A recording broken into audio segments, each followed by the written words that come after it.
Que la bénédiction de Dieu le Père, de Dieu le Fils et de Dieu le Saint-Esprit soit avec vous et toute votre famille. Soyez les bienvenus à ce moment sacré. Soyez les bienvenus dans cette oasis de paix au milieu de l'agitation de votre semaine. Je veux vous inviter, en cet instant, à respirer profondément. Lâchez le poids de vos épaules et permettez à la présence aimante de Dieu d'envelopper votre être tout entier. Imaginez maintenant que le Seigneur étend sur votre maison, votre vie et chaque membre de votre famille un manteau de paix. Ce manteau de lumière divine dissipe toutes les ténèbres, toute l'anxiété et toute la peur. Sentez la chaleur de cette étreinte céleste. Visualisez le Saint-Esprit appliquant sur la porte de votre maison un sceau de protection. C'est un signe du sang de l'agneau qui empêche l'entrée de tout mal, de toute flèche de l'ennemi et de toute parole de malédiction. C'est un temps et un espace consacrés au Seigneur. Ici, unis dans la foi, nous nous préparons à entrer en sa présence et à implorer pour nos familles. Nous croyons que les cieux et la terre se meuvent lorsqu'un cœur se tourne vers Dieu dans la prière. Au nom du Seigneur Jésus-Christ, par le pouvoir qui nous a été conféré comme fils et filles de Dieu, nous nous levons en autorité spirituelle. Nous commençons maintenant une bataille dans les cieux en faveur de nos familles. Nous nous revêtons de l'armure de Dieu afin de pouvoir rester fermes contre les ruses du diable. Père, nous déclarons que ta parole est la vérité. Aucune arme forgée contre nos maisons ne prospérera. Nous nous positionnons dans la brèche pour nos maris, nos épouses, nos fils et filles. Nous le faisons aussi pour nos parents et frères et sœurs. Par le pouvoir qu'il y a dans le nom de Jésus, nous brisons maintenant toute flèche de discorde, de dispute et de division. Ces flèches ont été lancées contre nos foyers. Nous annulons toute parole de divorce, de séparation et d'adultère. Nous ordonnons que l'esprit de confusion et de discorde sorte maintenant de nos maisons. Nous réprimandons toute manifestation de rébellion et de désobéissance dans la vie de nos enfants. Nous brisons les chaînes de dépendance, de pornographie, de dépression et de syndrome de panique. Elles tentent d'emprisonner nos êtres chers. Nous déclarons que nos esprits et les esprits de nos proches appartiennent au Christ. Nous brisons et annulons toute malédiction héréditaire, toute plaie qui se transmet de génération en génération. Cela concerne la santé, les finances ou les relations. Par le sang de l'agneau, nous déclarons que notre lignée est libérée, guérie et rachetée. Le sang de Jésus a le pouvoir de briser toute malédiction. Nous déclarons la victoire du Christ sur la croix concernant notre passé, présent et futur. Nous prophétisons sur votre famille. Votre maison est un territoire du Seigneur. C'est un lieu de paix, d'amour, d'harmonie et de manifestation de la gloire de Dieu. Nous décrétons que les anges du Seigneur sont campés autour de votre maison. Ils la protègent de tout mal. Nous déclarons que votre famille appartient au Seigneur Jésus-Christ, aujourd'hui et pour toujours. Maintenant, je veux vous inviter à apaiser votre cœur. Après avoir combattu dans le monde spirituel, il est temps de nous reposer sur le sein du Père. Il est temps d'écouter ce qu'il a à nous dire. La parole de Dieu, dans l'Évangile de Luc, chapitre 15, nous raconte l'une des histoires les plus émouvantes. Elle est aussi l'une des plus révélatrices sur le cœur de Dieu en tant que Père. C'est l'histoire que nous connaissons sous le nom du Fils prodigue. Elle pourrait aussi être appelée la parabole du Père aimant. Il y avait un homme qui avait 2 fils. Le plus jeune, dans un acte d'arrogance et d'impatience, demanda à son père sa part d'héritage. Imaginez la douleur dans le cœur de ce père. Le fils ne voulait pas attendre. Il voulait vivre sa vie à sa manière, loin des yeux et des valeurs de son père. Essentiellement, il disait « Père, pour moi, tu es déjà mort. Je veux seulement ce qui est à moi. » Le père, dans son amour profond et son respect pour la liberté du fils, lui accorde ce qu'il demande. Le jeune homme part pour une terre lointaine. Là, il gaspille tout ce qu'il avait dans une vie d'excès et de péché. Il dépense le dernier sou. Pour aggraver les choses, une grande famine s'abat sur cette terre. Celui qui vivait autrefois dans le luxe souffre maintenant de la faim. Son estomac lui fait mal. Il touche le fond, au point de vouloir manger la pâtée donnée au porc. C'était l'animal le plus impur pour un juif. Personne ne lui donnait rien. C'est dans ce lieu d'extrême misère, d'abandon et d'humiliation que la Bible dit qu'il rentra en lui-même. Il se souvint de la maison de son père. Il se rappela que même les serviteurs de son père avaient du pain en abondance. Lui, le fils, périssait de faim. Une décision germa dans son cœur. Je me lèverai et j'irai vers mon père. Mais le point central de cette histoire n'est pas seulement le repentir du fils. C'est l'attitude du père. La Bible nous donne un indice émouvant. Comme il était encore loin, son père le vit. Il fut ému de compassion et courut se jeter à son cou pour l'embrasser. Ce père n'a jamais abandonné. Tous les jours, il montait sur la terrasse et regardait la route. Il espérait, il languissait le retour de son fils. Il n'attendit pas que le fils arrive et s'humilie. En voyant la silhouette familière, même de loin, sale et en haillons, le père courut. Dans cette culture, un homme âgé qui courait commettait un acte qui blessait sa dignité. Cependant, l'amour de ce père était plus grand que tout protocole social. Il ne posa pas de questions. Il ne fit pas de sermon. Il l'embrassa, le serra dans ses bras, et avant que le fils puisse terminer son discours de repentir préparé, le père ordonna aux serviteurs: apportez la meilleure robe, un anneau pour son doigt, des sandales pour ses pieds. Et tuez le veau gras. Faisons la fête, car mon fils que voici était mort, et il est revenu à la vie. Il était perdu, et il est retrouvé. Cette histoire si riche et profonde nous enseigne des leçons vitales pour nos familles aujourd'hui. La première grande leçon concerne l'amour inconditionnel de Dieu le Père. Êtes-vous une mère ou un père au cœur brisé par un enfant qui s'est égaré? Il a pris de mauvaises décisions. Être la communication elle était coupée. Être la douleur et la déception sont-elles immenses. Le cœur de ce père de la parabole est un reflet du cœur de Dieu pour vous et pour votre enfant. Son amour ne renonce pas. Il continue à regarder la route tous les jours, attendant.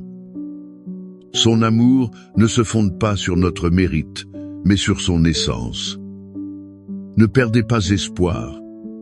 Continuez à prier, à aimer, à espérer. Notre Dieu est un Dieu de retrouvailles. La deuxième leçon est qu'il y a toujours un chemin de retour. Pour vous qui m'écoutez et vous sentez comme le fils prodigue, qui vous êtes éloigné de Dieu et de votre famille. Vous avez commis des erreurs terribles et vivez maintenant avec les conséquences. Pensez-vous qu'il n'y a plus de pardon? Pensez-vous que votre situation est irréversible? L'histoire d'aujourd'hui est la preuve que c'est un mensonge de l'ennemi. Le moment où le Fils est rentré en lui-même fut le tournant. Il y a toujours une chance de se repentir et de rentrer à la maison. La maison du Père est toujours ouverte. Peu importe à quel point vous êtes tombé. L'étreinte du Père vous attend pour vous restaurer. La troisième leçon, et elle est puissante, est le pouvoir du pardon pour restaurer l'identité. Notez que le Père ne traite pas le Fils comme un serviteur. C'était ce que le Fils lui-même avait suggéré. Il lui donne la meilleure robe, qui symbolise l'honneur. Il lui donne l'anneau, qui symbolise l'autorité et la filiation. Il lui donne les sandales, qui étaient portées par des fils libres, non par des esclaves. Le pardon du Père a complètement restauré l'identité et la position de ce Fils. Combien de nos familles sont blessées parce que nous refusons de pardonner? Nous gardons des rancunes, des ressentiments. Par cela, nous maintenons nos êtres chers dans une prison spirituelle. Nous les traitons en fonction de leurs erreurs passées. Aujourd'hui, le Seigneur ne vous appelle-t-il pas à être cet agent de restauration dans votre maison? Il s'agit de libérer le pardon qui guérit, qui libère et qui rend la dignité. Cette image du Père protecteur qui attend, qui court et qui restaure, nous conduit directement aux promesses contenues dans les psaumes. Les paroles que nous allons lire maintenant ne sont pas seulement d'anciennes poésies. Ce sont des déclarations de foi, des promesses vivantes de notre Père céleste pour votre maison. Le psaume 91 est la promesse de sa protection divine. C'est l'étreinte sûre où nous pouvons nous cacher en temps de danger. Le psaume 23 est la certitude que lui, comme notre bon berger, prend soin de chaque détail. Il pourvoit à tout ce dont nous avons besoin et nous guide en sécurité. C'est pourquoi je vous invite une fois de plus, fermez vos yeux, si possible. Mettez votre main sur votre cœur ou sur une photo de votre famille. Recevez ces paroles non comme une simple lecture.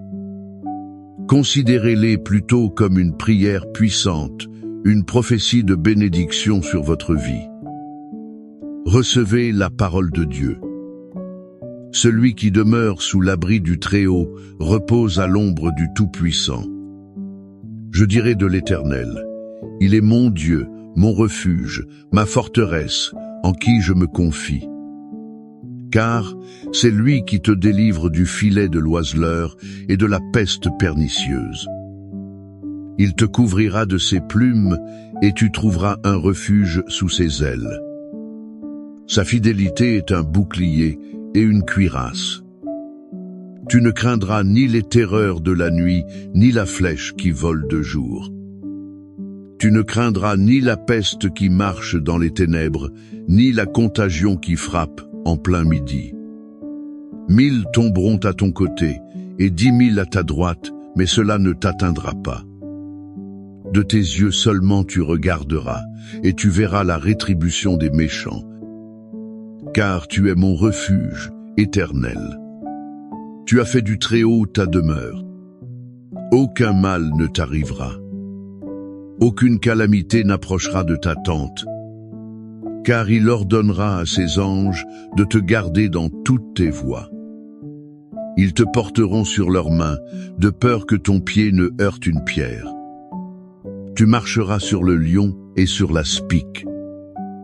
Tu fouleras le lionceau et le dragon. Puisqu'il m'aime, je le délivrerai. Je le protégerai, car il connaît mon nom. Il m'invoquera et je lui répondrai. Je serai avec lui dans la détresse. Je le délivrerai et je le glorifierai. Je le rassasierai de longs jours et je lui ferai voir mon salut.